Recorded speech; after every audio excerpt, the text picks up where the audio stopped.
Chapter 31. To find the Creator, forsake all creatures. O Lord, I am in sore need still of greater grace, if I am to arrive at the point where no man and no created thing can be an obstacle to me. For as long as anything holds me back, I cannot freely fly to you.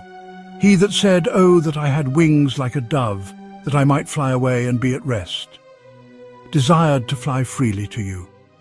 Who is more at rest than he who aims at nothing but God?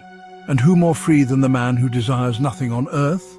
It is well, then, to pass over all creation, perfectly to abandon self, and to see in ecstasy of mind that you, the Creator of all, have no likeness among all your creatures, and that unless a man be freed from all creatures, he cannot attend freely to the divine. The reason why so few contemplative persons are found is that so few know how to separate themselves entirely from what is transitory and created.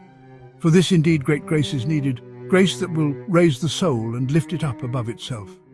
Unless a man be elevated in spirit, free from all creatures and completely united to God, all his knowledge and possessions are of little moment. He who considers anything great except the one immense eternal good will long be little and lie grovelling on the earth. Whatever is not God is nothing and must be accounted as nothing. There is great difference between the wisdom of an enlightened and devout man and the learning of a well-read and brilliant scholar.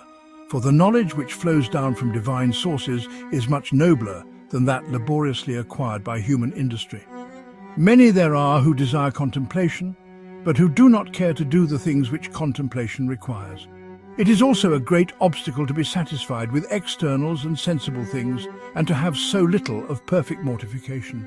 I know not what it is, or by what spirit we are led, or to what we pretend, we who wish to be called spiritual, that we spend so much labour and even more anxiety on things that are transitory and mean, while we seldom or never advert with full consciousness to our interior concerns.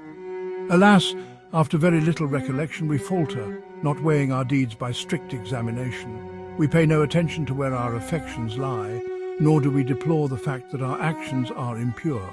Remember that because all flesh had corrupted its course, the great deluge followed. Since then our interior affection is corrupt, it must be that the action which follows from it, the index as it were of our lack of inward strength, is also corrupt. Out of a pure heart come the fruits of a good life.